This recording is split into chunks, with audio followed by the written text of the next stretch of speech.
time. So Well, good evening, everybody. Hello, everybody. I am Dr. Julia Royston of BK Royston Publishing, Royal Media and Publishing, and the Book Business Boss Consulting, helping you get your message to the masses, turn your words into wealth, and be a book business boss. And so, I have been in a series of Thrive in 2025, and I really have been focusing, as you can tell, and those of you who follow me on social media, and thank you so much for all of you who do, and my shows and everything else that I do.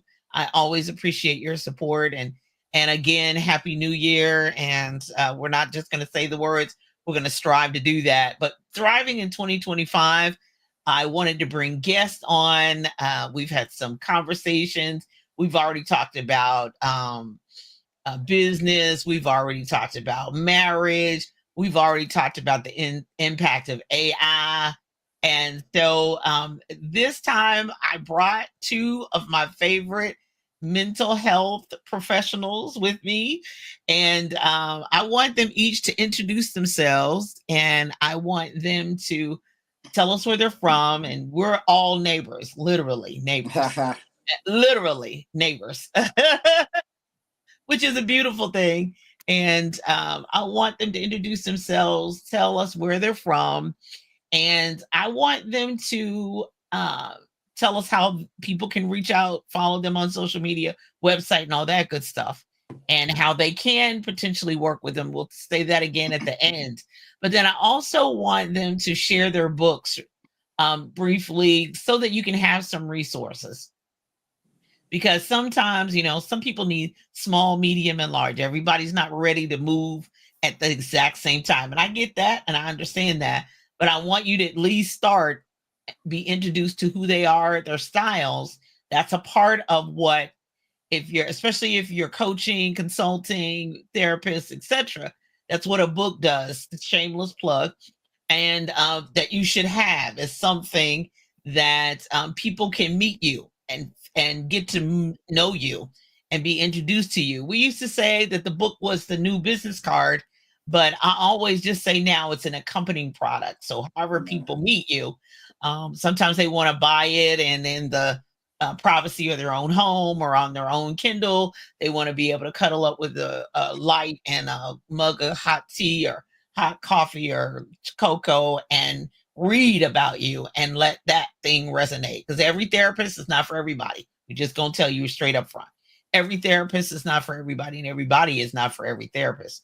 So therefore, but getting some tools, resources, strategies that you need to help you not only live your best life, but be mentally sound to live your best life, and not just, you need Jesus and a therapist. I'm just gonna say it. You need Jesus and a professional. You had a broken arm, we wouldn't say Jesus can heal it, which he can, but if he doesn't, remember he had Luke on his team, and Luke was a doctor. Now Jesus is the great physician. Now, we're not taking anything away, but he still had a doctor on his team. Okay, that's what he chose and he picked. So going to medical professionals, go to mental health professionals, is not against God, because he had a doctor on his team. All right. So we settled that right there. Yeah. But now we need some strategies, tools, let's have some discussion and really talk about it on a totally different level. And really, hopefully, after this conversation, get your wheels turning. And if you need to contact them, here are two people I bring to you. So Justin, go ahead and start.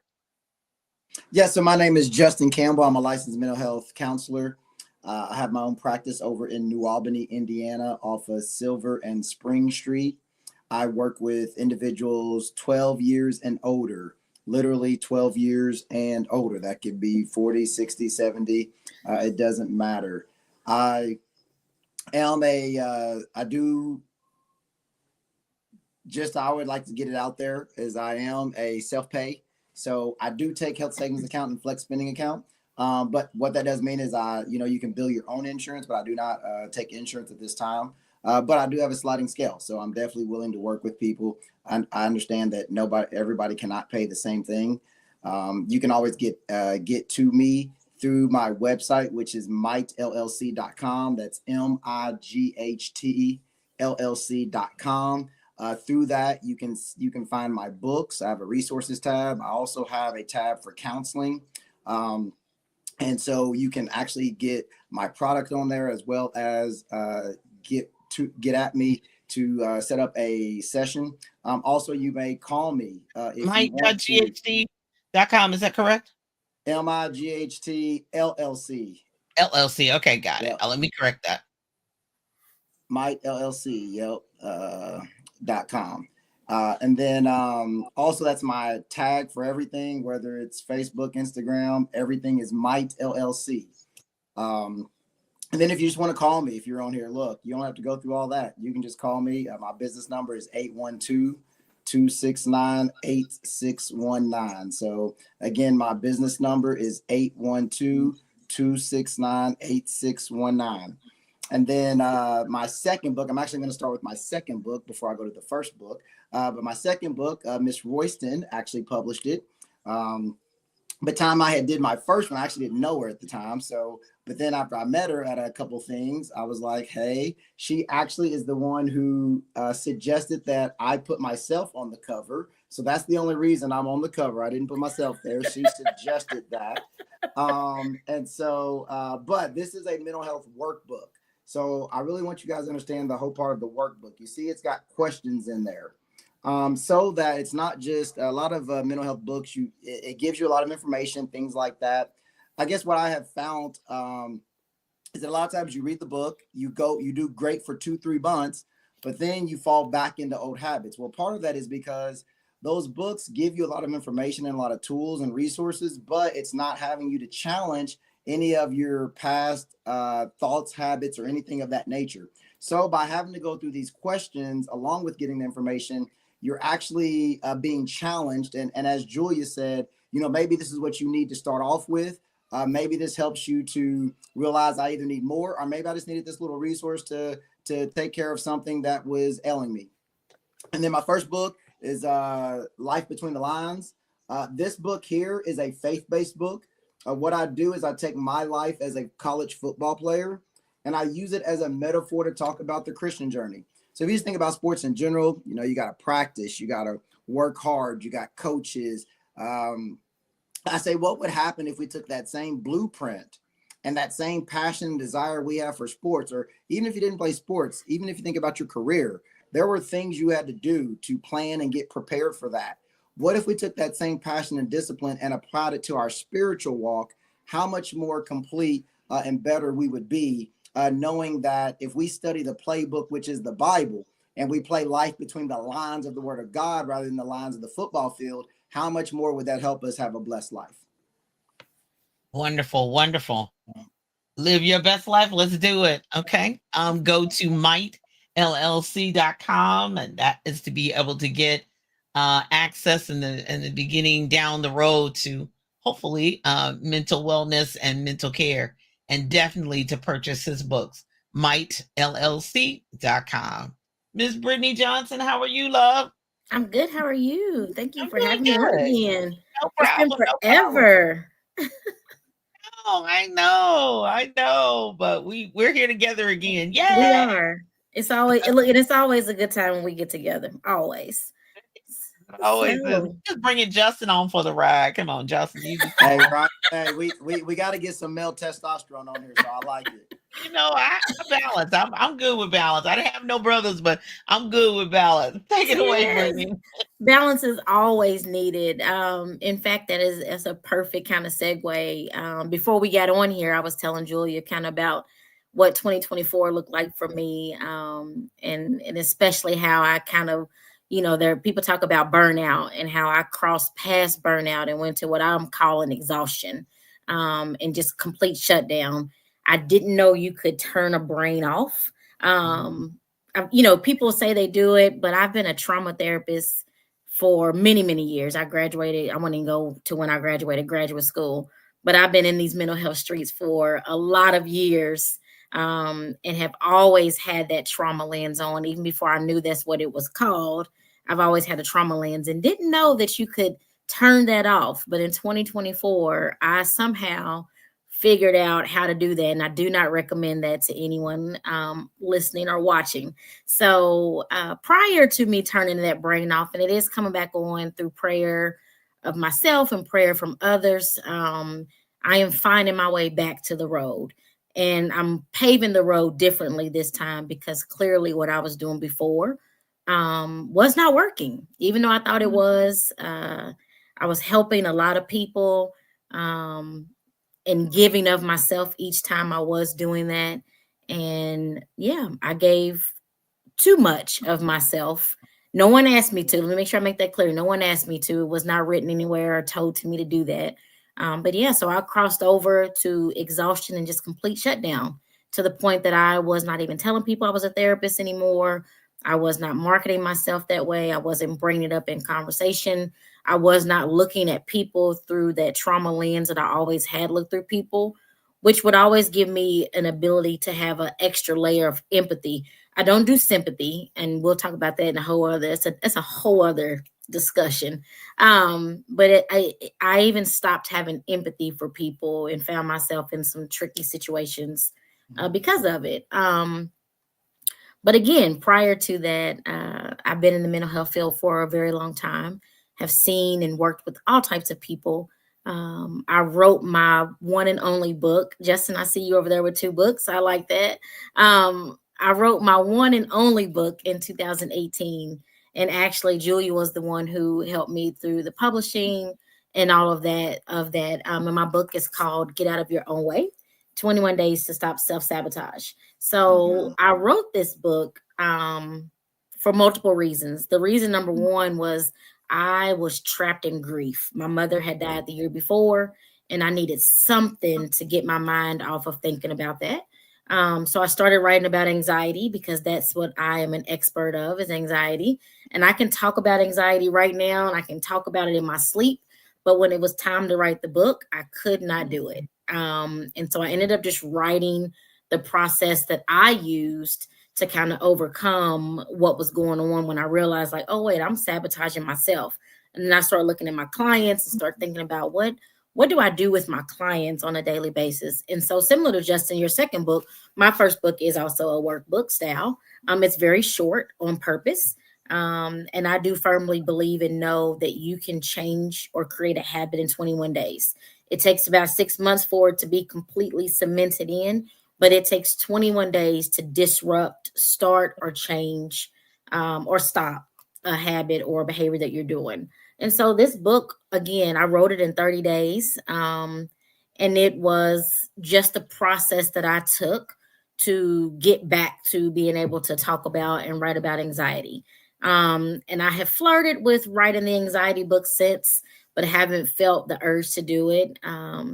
Maybe this year I'll do it. But I do have this book about self sabotage.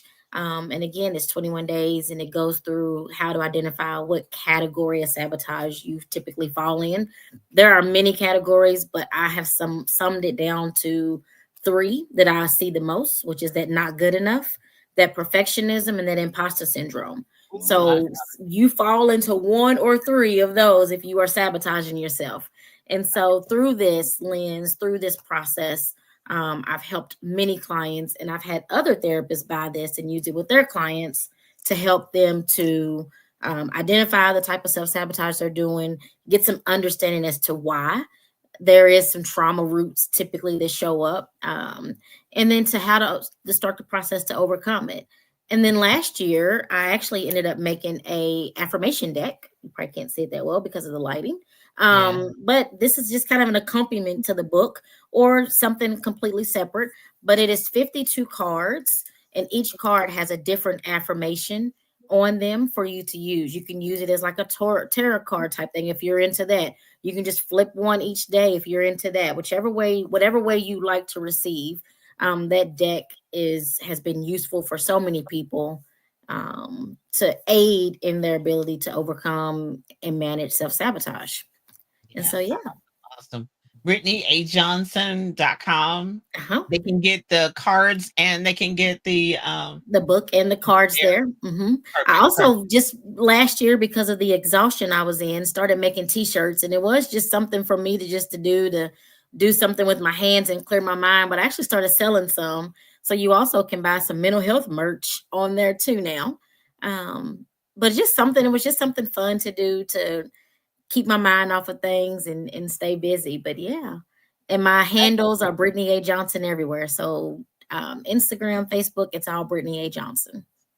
Wow. Well, first off, I know that you got there via exhaustion, but congratulations on everything. You Thank kept you. moving. You didn't move at regular pace, but I didn't. you moved at your own pace. So I did. Yeah. I'm really proud of both of you because Justin is doing his thing, and he's pretty aggressive and self motivating and all that good stuff. He is clearly on his grind and always has been, and I guarantee you he always will be. Look, I used to be me. I got a third and fourth book in my head, but I'm hoping this year, before I start getting back to these festivals, I'm hoping to be calling you because I'm hoping to have this third book done by then, but we'll see. We'll Go definitely see. I'm ahead. ready when y'all are. I'm ready when you all. Okay, so you've been introduced to both therapists, and my prayer is that you purchase their books. I've had a hand in both of them, so I'm really thrilled about that and that they have it. The beauty, of course, of the books is they're evergreen. They're never going to go out of style, and they accompany both of their practices perfectly. But I really want you to once you introduce that, them to them and support their books, enjoy it, and then take it to the next level to contact them. But I kind of want to go back to the beginning, with the two of you. Now, the stigma of a therapist is really kind of, I don't want to say it's gone away specifically, because sometimes even when people say, and my therapist said, that's still kind of like some people like, what, Hmm. they have a therapist, and like they really need a therapist. I thought they kind of had it all together and all that kind of stuff. Or I was talking to a friend or whatever. So it's sometimes it's the barbershop brother circle, and sometimes it's the hair salon sister circle, Hmm. girls trip sister circle, or you may be going to an actual professional. So let's just go back to the beginning when you're actually looking, besides resonating with y'all's products and services, etc. What are one or two things that people really need to look for before they either make an appointment or sign on the dotted line for a therapist? Either one of you start. I'll start if it's okay. Yeah. I think the first thing you want to do is if you're looking at their online profile, which is how most therapists are presenting right now, is there's an online profile. You want to look to see, are they talking about what's bothering you? Right? Because there's a lot of therapists that talk about a lot of things, but when you read that profile, is it speaking to what you're experiencing? Is it speaking to your pain, or is it speaking to where you want to be?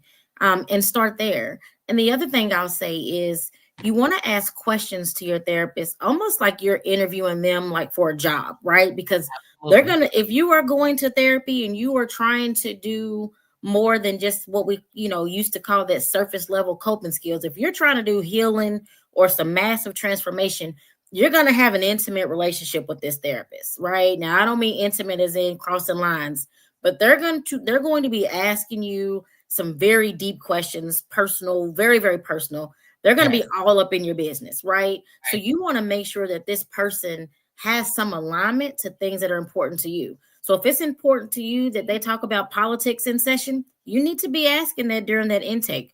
What are their thoughts on talking about politics? How do they see politics impacting, everyday life? If religion is important, you want to be talking, you want to bring that up, because there are a lot of therapists, and I myself am one, that I am a God girl, but I don't bring God into it unless they bring it first. I Yeah. never ever sit in session and talk about what my God does, because I've met so many people that don't believe in my God, so to speak, right? And Right. it's not my place in the therapy setting to change their religious outlook. But I've Right. also worked with a lot of clients. I spent, oh my goodness, there was probably a year where my name was passed around a Kingdom Hall of people who were looking to, step away from Jehovah's Witness religion. And so I never ever bring that up. But if somebody Right. brings it in, then we full throttle go there. But you want to be asking the things that are important to you. Or is it important to you about social justice issues? Bring that up. make sure that the person has some alignment and is comfortable to talk about what is important to you. Those are Right. my top things. Yeah. Yeah, the only thing I would add to that is just sometimes the profile part is big. A website I would give people, there's several, but psychologytoday.com.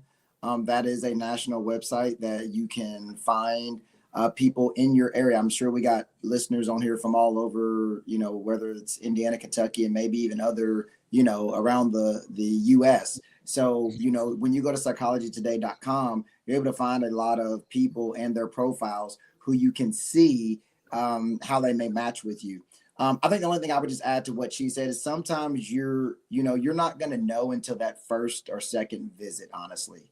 For me, I do my paperwork I have an EHR system, which is an online system. So all of my paperwork is done through online so that when we get to the first session, we're kind of getting, we're just doing some clarifying things based on what you wrote in your profile. So in the first session, we're already hitting on some things, whereas a lot of people's first session is just doing paperwork and a lot of that. So especially, and there's many reasons why I do that, but look at the profile. I think is key, but know that once you get into that first, second, third session, you really want to be looking, at the rapport. Are they, what kind of rapport are they building? Because again, that's going to be important. Are they listening to me? Do they show empathy? And then I think the other thing, and this is kind of as you kind of get into the session, you want to make sure your therapist is challenging you. I think it's so easy to almost, and hopefully good therapists kind of keep that out, but you can almost act like you're talking to a friend in your therapy session. And you don't want to get a therapist that listens so well that all they really do is listen and yeah, they give you back they throw back at you and repeat things to you and all of that, right? But they're not really challenging you to change. They're not challenging you to work through it, to process. So that's the other thing I would say as you keep going. I know that's something that I have found. I've had several clients who have come to me from other people that just said they felt like they were almost talking to a friend, and they don't feel like the person was really challenging them to change or work through whatever. They felt like the person was listening. They felt like the person was empathetic, but they felt like they were almost talking to their girlfriend or their best friend. Yeah. And that is so therefore that has to be, you have to be ready for that, right? You have to be ready for that challenge. You got to be ready to change. Yeah. And because I'm different, I usually like my ideal client, yeah, I may share with them something different or tell them something different that they didn't know, but that dragging you to the finish line and pulling you along and is that these are the professionals for that. As I say, these are the professionals for that to be able, but initially having that wanting to change and wanting to be ready to change is really very, very difficult. So I Yeah. mean, if And actually to that point, your therapist should not be dragging you to the finish line. That is not our job as therapists. That's not our job. will you fire them if they like I don't think this is working. No, so as a therapist, it's my job to help you get where you say you want to go. But it's to help you get there. It's not for me to do it for you. Right? So when I have people and I've worked with, and Justin, you can probably attest this too, right? You get people who come in and you're going to challenge them, but you're challenging them on what they said they wanted. So if my goal is to write 3 books by the end of this year, right? Then your challenge to me is what am I doing to get there? And if I'm not doing the Months. You things got that 3 months for the first one, 3 months for the second one, and 3 months for the. I mean, right, yeah, but see, you're even right. so, right? So as a therapist, right? Depending on style, I might do that. I might say, all right, let's label it 3 months, 3 months, 3 months, right? If that's my style. But it also might be my style to just say, how do you want to get there? And I would say piggybacking off Right? just the simple fact that also, um, as we understand, there's roots to a lot of the stuff, right? So Hmm. we're going to help you understand that. We're going to help you, but we're not going to stick there, right? We're not going to stick Right. in cognitive in the cognitive part, but we're going to get you to understand that, because a lot of times people want to just move forward. You know, it's great to have motivational interviewing and things of that nature, but the key is I can motivate you, but if you have triggers that you have not dealt with, I'm going to motivate you. You're going to be on this high, and then there's going to be something that triggers you and pulls you right back. So, you know, that's our job too, is to help you to really fully understand. And I think that's what people just don't really understand is that, and she knows because of the trauma, but there are experiences, situations, life things. And I try to get people to understand this. If you lived in a house, you know, really you're already starting to understand things at one and other stuff. People don't realize that. Like if your mama ain't changing you and you just sitting in a wet diaper, your baby is learning mistrust, but you don't realize that. You don't think it's doing anything, but it is. But let's just say we're going from 3 to 18 and you've been in a house that is chaotic. Think about how many hours every day, 7 days a week, 30 to 31 days a month to 18 years. Think about all those hours. Your mind is being conditioned and impacted. Your brain is doing things that you can't even realize. And yet you think, oh, I don't need to go see anybody. I'm good. I'm too old for that now. I'm 40. That don't bother me. No, that's why you can't keep relationships. That's why you don't know how to have conflict resolution. That's why you don't have emotional regulation. And so what people don't realize is these things have an impact on you, but we want to try to avoid them, suppress them. And that's what we just try to help people to understand is we got to go back a little bit. But it's no different than physical therapy. Hey, that physical therapy hurts, but afterwards it's almost better than new. Yeah. Yeah. So And again, depending on your style and how you see changes, how long you stay in each place. Yeah. Right. I agree. And you're right. Every client is different and their pace is different. And you're right.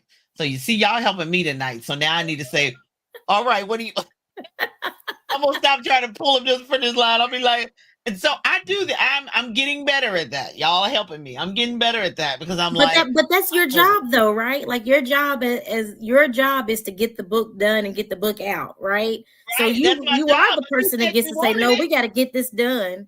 And then they can come to one of us to figure out why they're dragging their feet, right? Like that's how that works. Well, listen, y'all know both. I have asked both of y'all. Y'all know that.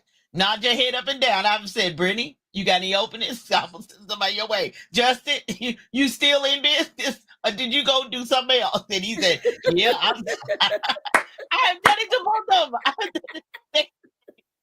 They know I have done it to both of them because I think, and then I've had therapists send people to me saying, okay, a book is part of their therapy process. That's part of the journey. I don't know all the jargon, but I was like, okay, sure. And sometimes the book is done, and sometimes I've had to pull the book out of them. Okay, I'm good with that. But I'm like, this is the creative art, our major, the mental health world and the creative arts are combined, are connected. It is very, very difficult. Some people can be highly gifted and highly creative, but you're right, Justin, can't keep a relationship. They can't have a relationship, and they want to just be in a closet by themselves because they have a hard time dealing with other people. And most authors are introverts. They don't want to promote. They don't want. So, that's a sidebar. Okay, so let's get back onto mental health. These therapists are gonna help me tonight if they don't help nobody else. Okay, all right. So this was something that I saw. I'm a big TikToker, and the videos and all that kind of stuff. Me and Brian are both video people, but I was watching a podcast interview, and this was a therapist. I'm not gonna name who it was. I'm not gonna name any of that, but the statistic alarmed me, and so I want to make sure or see if you heard this, or they say most people have possibly been battling their illness or the whatever they're going through for at least 11 years before they even see a therapist. Yeah, that's about right. That's about right. That's about right. I think the thing I would say to that though is to make sure that people understand though is that when it says 11 years though, you also got to think that's talking about from the onset and childhood and all that and well, all that up. Well, just from whenever the onset of that symptom would be till the point they actually come to get treatment. So when you think about that, like somebody could have a traumatic experience, or let's not even go that far. Let's just say somebody's dealing with depression. And a lot of times people sometimes won't call it depression at first. They just think, something's changing in my life, something has happened, right? Um, so from the onset of what we would know as when they start coming at us and talking about symptoms, we would have said, "Oh, you've probably had that for since da da da," right? But in your mind, you may just think, "Well, it's just this or it's just that," and maybe by the time you finally actually realize, "Oh, I think I'm battling depression," you may not actually realize that for 2, 3, 4 years. Now I Yeah. actually have to decide to go actually get help. That might be it. Several more years. You might come Yeah, up I with was gonna say it could take excuses. 3 or 4 more years. Yeah. That's it. So Yeah. Mhm. I think I just want to make sure people when that so that is a correct statistic on average, but I would say I would be curious of the age, all of that. But yes, Yeah. because again, most people not looking at somebody who's maybe in the army or traumatic, or you were in a tornado, or something like that you know of. But a lot of times when you think about anxiety, depression, things like that, some people don't realize, and some of that is lack of knowledge, but some of that is just simply, I know we'll probably get into it later, but it's cultural. And so by the time somebody would actually really understand, I mean, honestly, I have to pull out, and I do it on purpose. I pull out the DMR because some people will say they're depressed. And I'm like, well, let's look at that. Because when they're talking to me, I think they're probably very sad. They're not actually depressed. But I said, let's look at these. And I'll read them the criteria. They're like, no, I'm not feeling that. No, that hasn't happened for 2 weeks or more. And so when I get done, they're like, oh, so I'm not depressed. I'm like, because we They're throw trying around to diagnose themselves, aren't they? I well, mean, we most throw people around the do. word, we Are throw they around trying the to do? word Oh, okay. depressed. Like we throw Uh, around that word like it's candy though. Like just yeah, because you're true. sad if you're depressed, hey, it's a real thing. Yeah, But we throw it around so easily that sometimes we got to make sure people understand what it actually means to be right, diagnosed as depressed and some of these other things. right, right. So Brittany, let's talk about the grief thing. Let's Mhm. talk about grief because this is the height of it. I mean, even though it's death happens every day, Mhm. but around like the holidays, I don't even know when people are going to be listening to this or the replay, but especially during the holidays, that just seems to compile it to take it to a whole nother level. Yeah. And nobody's telling anybody that they shouldn't grieve. It's just that um how are we going to get through it? What are Mhm. some things that we need to do to really get through it? Because it's a real place. I lost they're not LOST, but the loss of their physical presence. Let's go Mhm. there because my father passed away in 2010. So he's been gone almost 15 years. Okay. So it may it'll be 15 years, but I still see him and I still Mhm. hear it because I say Mhm. stuff he says and I'm looking in the mirror. I look the most like him and I Yeah. do the most like him. So loss, is it plays differently for me, but other people. But speak to the people who are in different stages of grief because I Yeah. can see it on social media. You see it every day on social media. Some people are saying it point blank out, pray for me, help me. And then some Mhm. people are smiling like nothing's going on, and you realize, oh Lord, when are they gonna crash? Yeah. I'm with the crying under the bed. I don't want to get out. I'm with that more than the I'm all right. I'm like, oh Lord, that scares me when they happy and just smiling for the camera and taking selfies. And I'm like, girl, go somewhere and sit down. Boy, I dude. mean, that's the point, right? They're trying to avoid that. They're trying to avoid feeling that. So they got to go be happy and take pictures and do all that. I think the biggest thing that I will say, and I don't call myself a grief expert, right? Because grief is probably one of the areas that I've run from the most in my professional career. And I'll own that all day long. But through my own experience and what I know about the brain and the body, I tell people to try to let it ride like a wave in the ocean. It's gonna come. You can brace yourself a little bit, but it's going to flow right past you. It might cover your head for a little bit, but it's not going to drown you if you unless you let it. And so that's one of the things that I have even used for myself is that I try to let the emotions of grief kind of come like waves in the ocean. So I can see it coming, right? So my mother passed on Christmas Eve. And Christmas was her favorite holiday. So Christmas is a big holiday for everybody. So Of no course. matter how we shake it or bake it, we're gonna have to deal with Christmas, right? Some people get, fortunate that their person passed on a random Tuesday that there's no holiday associated. So they E- can do all the things they need to minimize it and all that. You can't minimize Christmas. It doesn't matter what we do, right? And so one of the things that me and my sisters talk about is how we just acknowledge what's happening and we try to let it just flow past us. We don't try to hold it. We don't try to stick with it. We see it's coming. We do a little bit of bracing, which can look different. So this year for me, bracing myself looked like intentionally putting up my Christmas decorations 2 weeks before Christmas. It looked like me intentionally turning on Christmas music this year, turning on Christmas movies. I had to be intentional about doing it because in previous years, I would just try to avoid it, yeah, right? But this year, I was like, you know what? The wave is going to come. This is my way of bracing this time is to go ahead and be intentional about doing it. And so yeah, find a thing that you can do to be intentional, and then find ways to honor your person. yes, So we try to absolutely. have our mom's favorite meal on her birthday or something like that. We talk about different things that she did or cooked, just different ways to honor that person. Yeah, yeah. I'm the exact same way. I don't. May 18th is when he passed away, so May is like 11 days before my birthday. But Hmm. but it could be odd times. I can Yeah. see an odd commercial on TV and just like Uh-huh. or hear an odd song, and but Christmas was huge for him and all that. I don't have no problem. Even his birthday, I really don't have no big deal. But Yeah. it can come, as they say, in a wave at Hmm. an odd time, at an Yeah. odd like.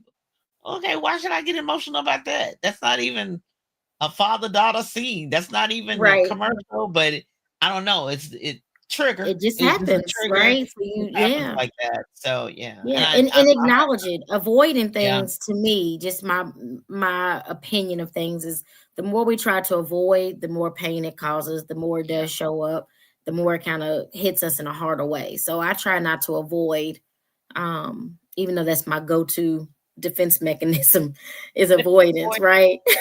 yeah, Hence yeah, how I hit exhaustion is trying yeah, to avoid what I knew was burnout. So yeah, I try And to what teach other people to be better than what I was for myself.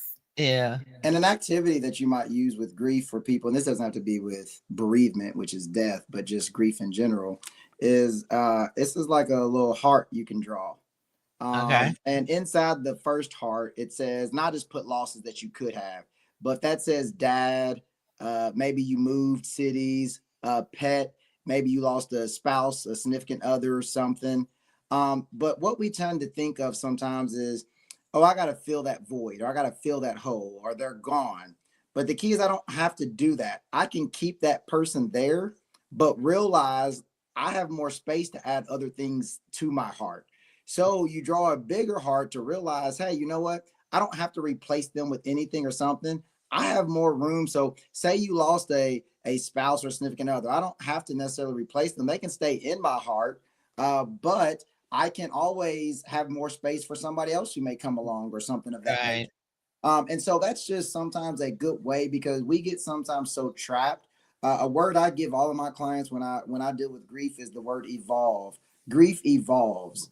Some people might try to tell you grief stops, but it's going to look different from one day to 1 week to 3 months to a year to 5 years. I lost my brother 15 years ago, and so you know, grief just evolves. It's one day you might break down and you might go 2 years and never and not break down. So the right, key is, it just evolves and I tell people, it's an expression of love. I mean, when you have a value connected to a person like that, you have to expect that that's going to be challenging. So if we can yeah, understand what she said, it's kind of ride that wave, ride that surf, but also know that it evolves. And then, like I said, little things like this can help you to realize, hey, I don't have to replace that person or even right, just a move or if I lost a job, you know what, I got more room in my heart for other things that can be Yeah. added and other memories.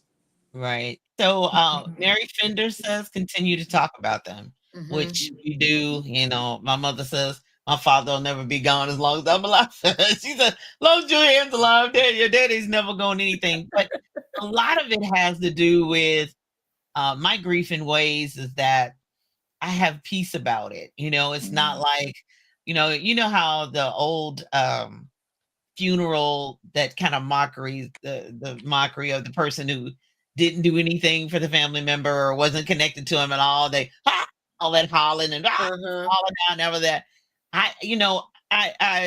When you're watching a movie, you kind of laugh and chuckle about it because you've seen it, especially the Black community. You've seen it over and over again. Like, who is that? Why are they making all that noise? But I'm the one who had the peace about it. I'm the one who's like, okay, I did everything humanly possible I could. I didn't have a fallout. I did not. Mhm. I probably talked to my daddy 2 days before he gone, and no, all right, good. I kept a good quality connection with them. And so, speaking of the culture, let's talk about the culture.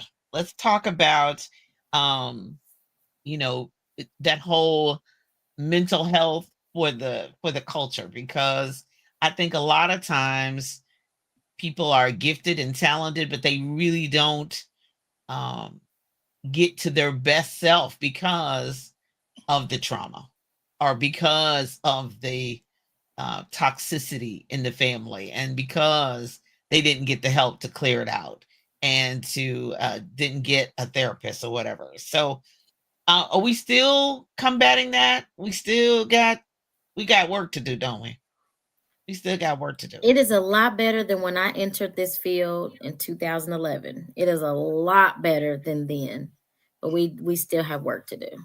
Yeah, I agree. Justin, you agree?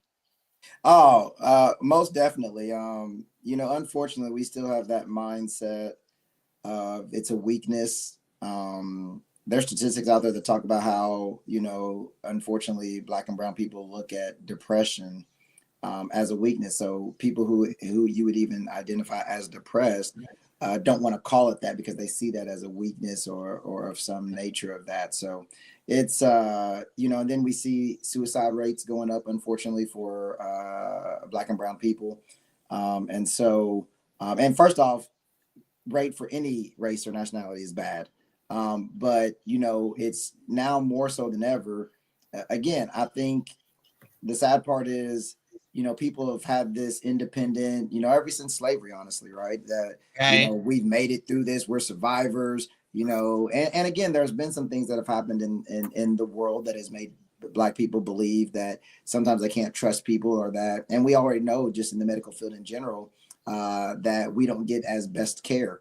There's statistics that prove that. So Right. there's many things, but it's just, it really breaks my heart to see, our people taking their lives and not realizing that there are people out here who care, who love, who will help them. And so I think it's just for us, even as we have our platforms. I do a live every Monday. I mean, there's times where I want to be like, I'm done doing these lives, but then I'll get a message or something of somebody saying, "Man, you really helped me," or you Yeah. blessed me with that. And so, if I can help one person go see somebody, or make it another week, to God be the glory. Yeah. Well, I mean, it's like anything else. Of course, my grandfather's generation, he would have been in his hundreds if he were still alive, and he lived through all the horrific things that were happening to Black people, especially, and not too far away from slavery, etc. So therefore, he's like, I don't want to see head shrinker. I don't want to, he just Mhm. called it a head shrinker. Yeah. But Yeah. I think we've come along much further along, a long way from that, and I feel like that the more, and of course, speaking of the suicide thing, when we used to hear about people who committed suicide, especially when I was young in the 60s and 70s, we would always say that they did that. We don't do Mhm. that. They did that. Mhm. And that's not necessarily so today. We Mhm. all are susceptible, Yeah. except for the grace of God and a good therapist and following the orders and taking the meds and all of that. So go all of us. So Mhm. Therefore, uncle that one and cousin that one and auntie that one and big mama that one, we need to make sure that we get the help that we need for Yeah. and that's the primary reason for this conversation. I wanted to make sure that, and I know plenty of therapists that are not black like we are, but I need to make sure that people know that there are people out there that look like us. Now, just because they look like us does not mean that's necessarily your therapist and that is not Mhm. necessarily your client, but at least to know you can start somewhere. Mhm. You can take that step to get Yeah, the and I help think, you need. I think one of the things too, for anybody listening now or the replay or whatever, is that oftentimes, I'm gonna say this, and it might sound too simple, but it's on purpose. That oftentimes it's a lack of problem solving skills. When I look at the statistics of black and brown people killing themselves or committing suicide, I don't know if we can say that, killing themselves, or successfully being successful with suicide. Um, Oftentimes it's a spur of the moment. It wasn't fully planned out. It was, I've got access to this thing. I'm gonna just do it right now. Right? It wasn't like how it used to be where people had long drawn out plans. They did all their goodbyes, they gave stuff away. Like I remember back in the early 2000s when I did my first suicide prevention training. That was one of the things that they told people to look for. If somebody's giving away their stuff, that's a sign that they are contemplating in their life. Now that's not even, one of the top things that you look for anymore, right? So I think for people listening, it's making sure that your people, your family, your friends, the people around you, that they have some problem solving skills, right? Yes, you want to go to the professional, but we cannot overlook the fact that there is a shortage of clinicians right now. There's a shortage of clinicians who take insurance right now. There's a shortage of clinicians who are like Justin, who do offer sliding scale.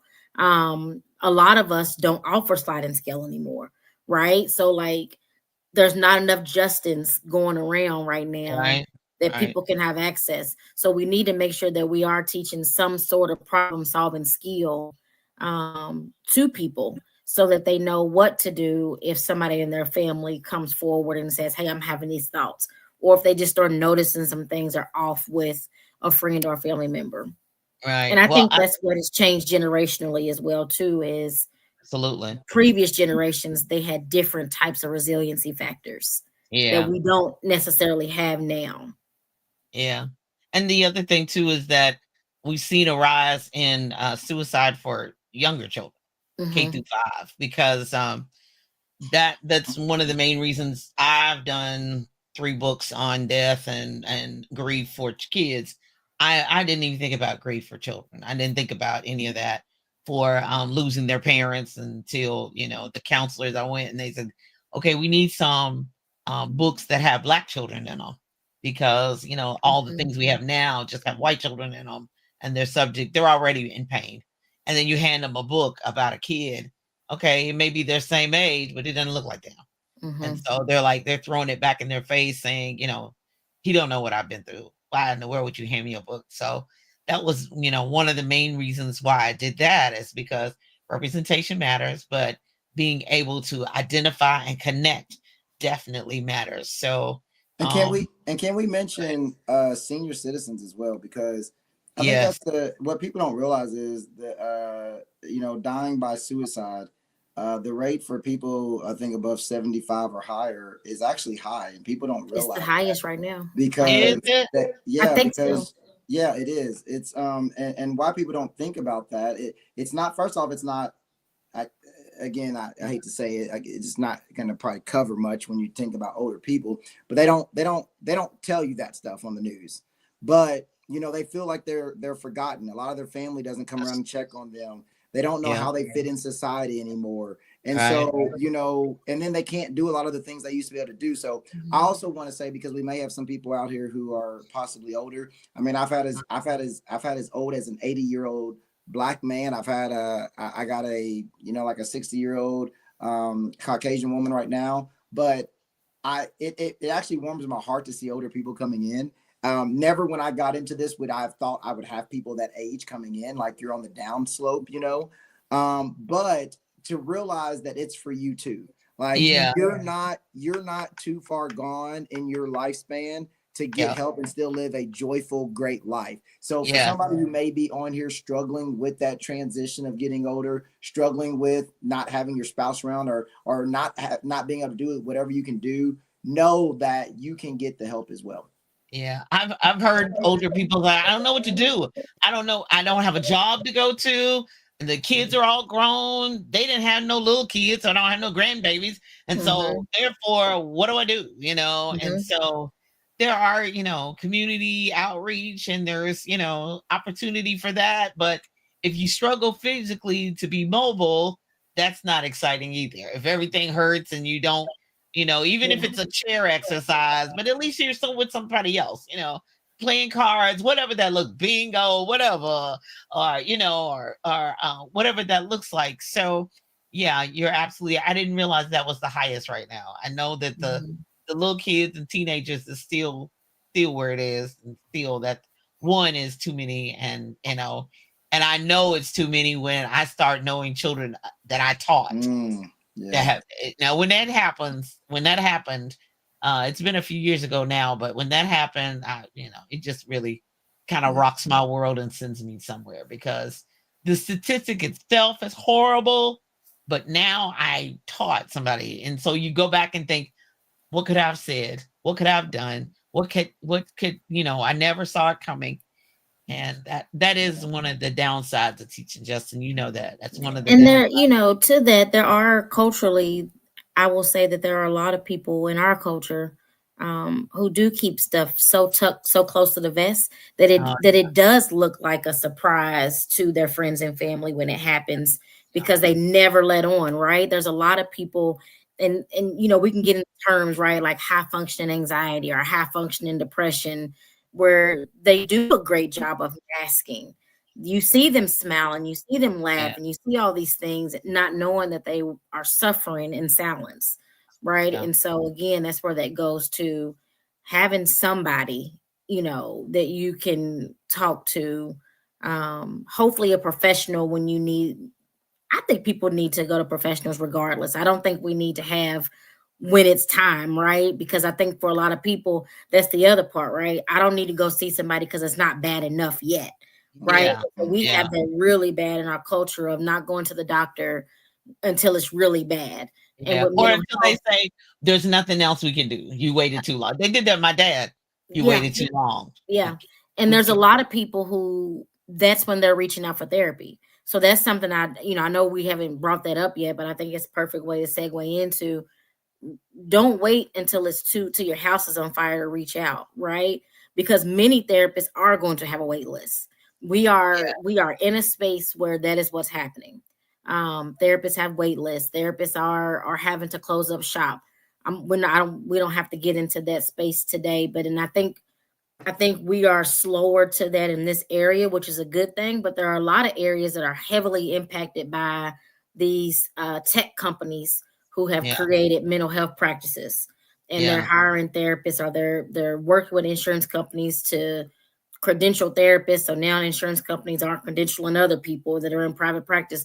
Like we're in a weird space right now. But I do think in Southern Indiana, we're still a few months or years souls away from being completely um, washed out by some of those things like other communities.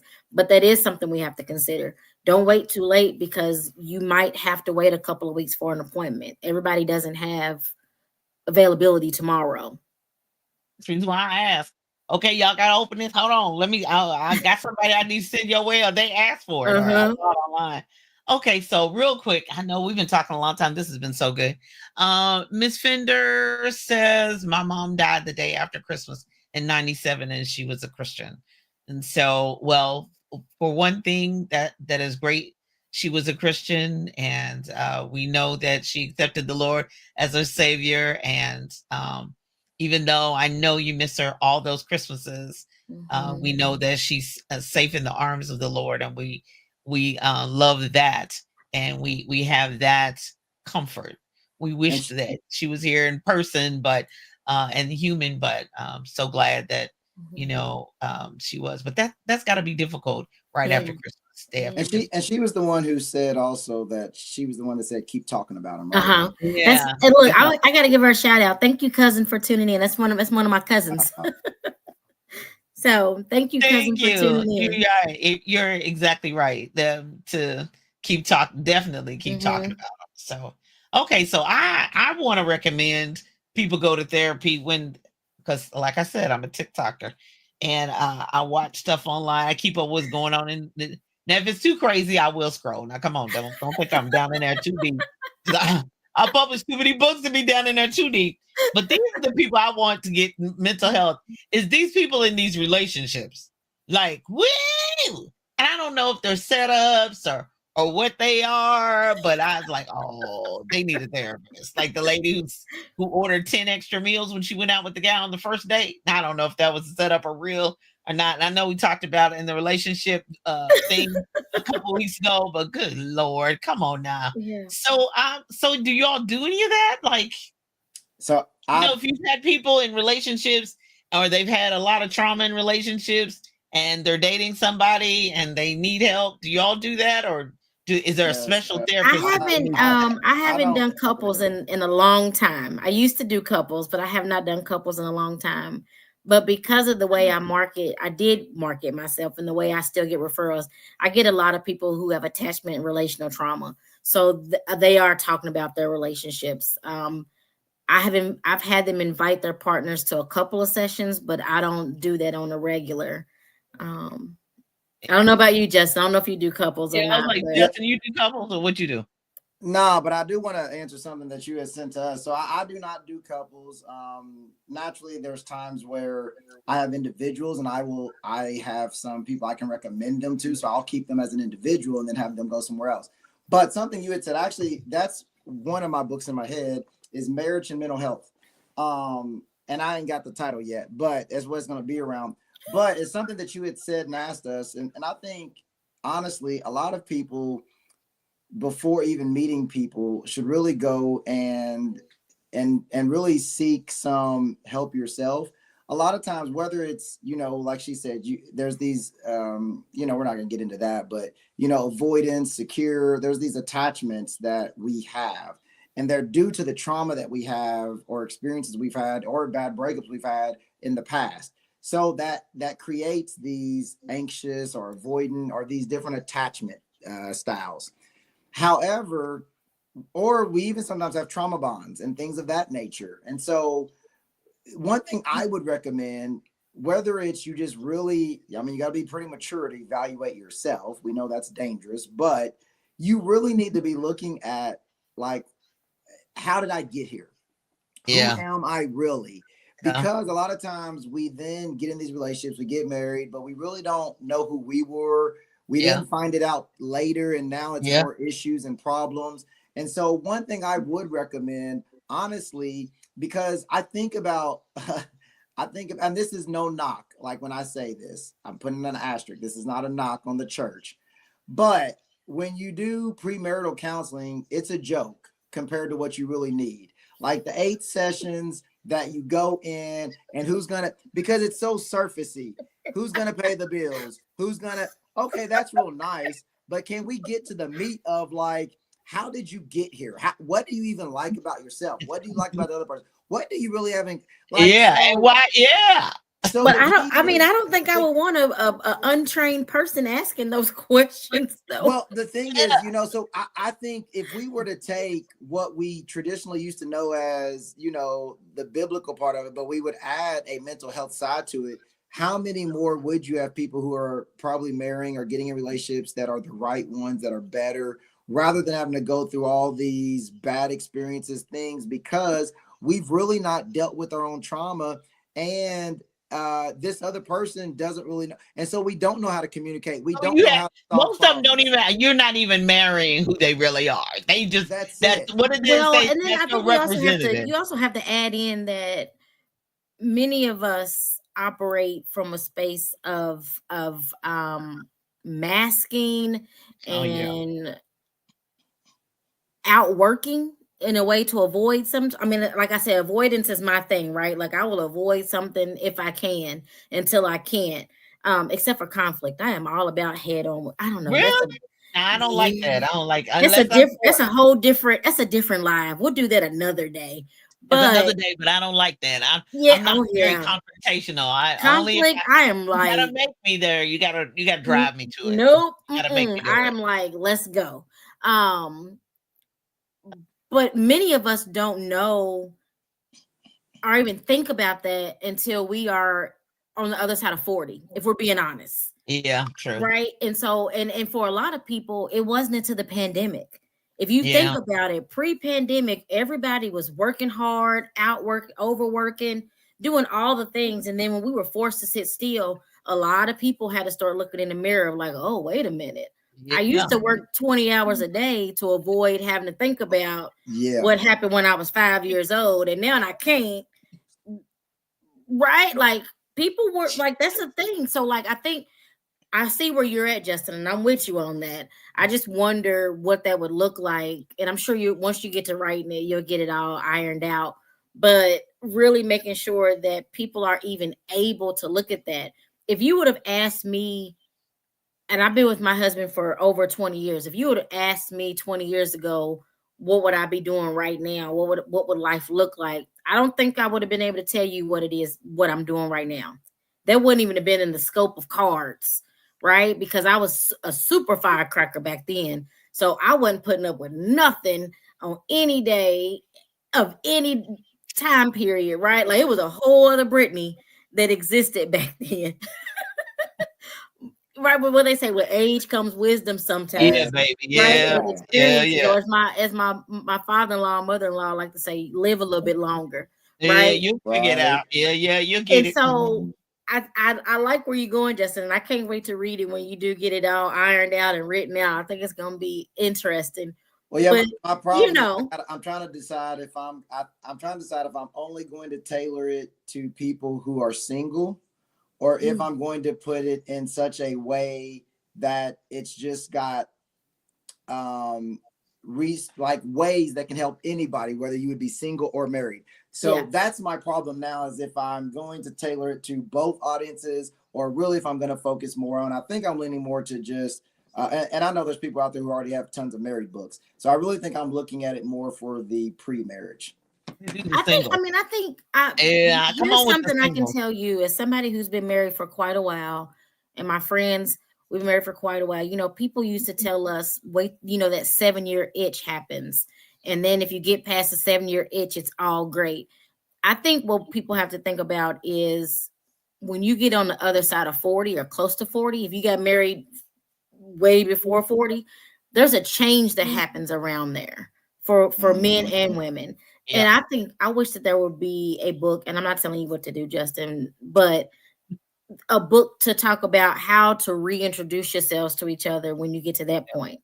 Yeah. Don't worry, you Because a got a lot of person over here who couples, puts books. You got a person on the other side who puts books out like every month. So I'll do mine and she'll do that one for you.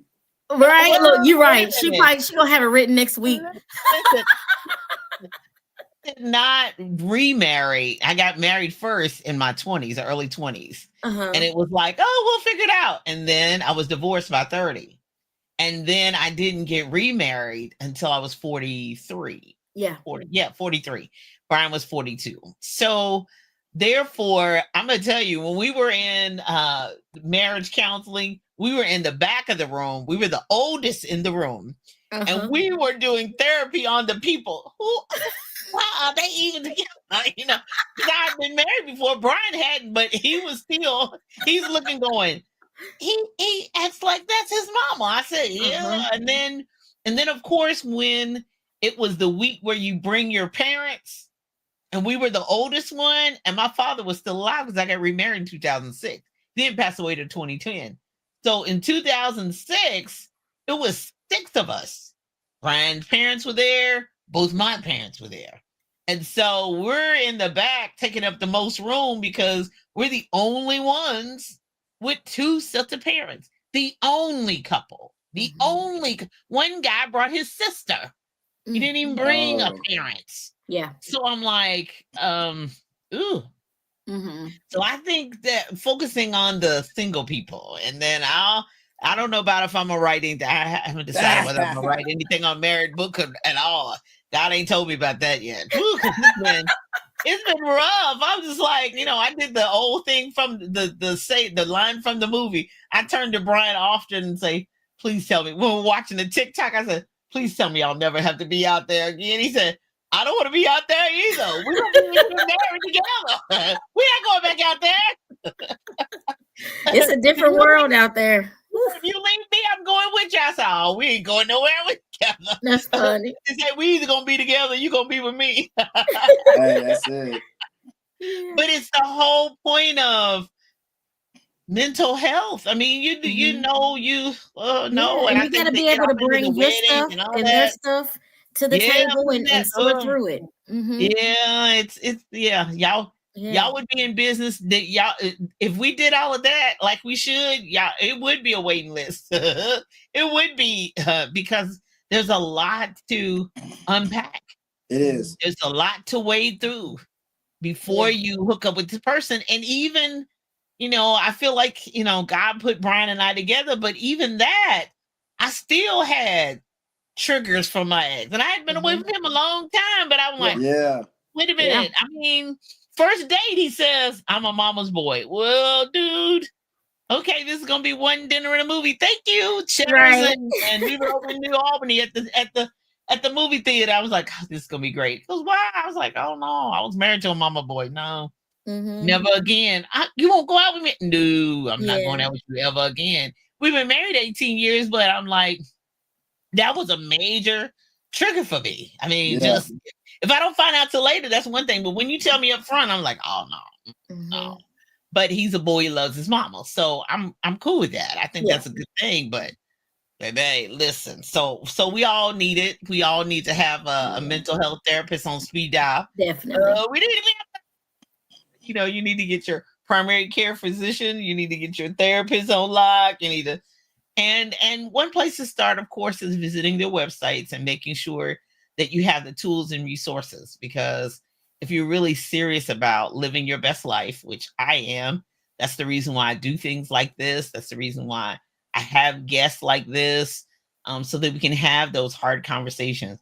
And I'm sorry, you're going to have to get that mirror and look at that man or woman in the mirror and actually look at. Hmm. And thank you so much, Brittany, for your transparency, because I know people are like, it happened to her. Yeah.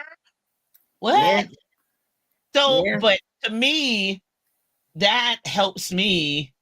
That for me, I'm looking at her as more credible than, there is kryptonite in her armor, and so that gives me authenticity and credibility more than the person who I got it all together. That scares me. when, Mhm. when every hair is in place, and there's no problems going on. I'm running from Yeah. you fast, fast. If you never faced anything, how you gonna help me dig me out of the hole if you haven't been in one? How you gonna help me Yeah. face anything if I gotta? Yeah. I can't trust if you can't trust me with your stuff. I don't need to know everything, but you gotta know that. Okay, good. I want to be in a foxhole with this person. They And I got my think there's something too, as Justin said when he said, give it a couple of sessions and get to know if see if you like that therapist. I think there's something there too, because when I first came out of grad or went to graduate school, it was in the era where therapists, you are not supposed to talk about yourself at all.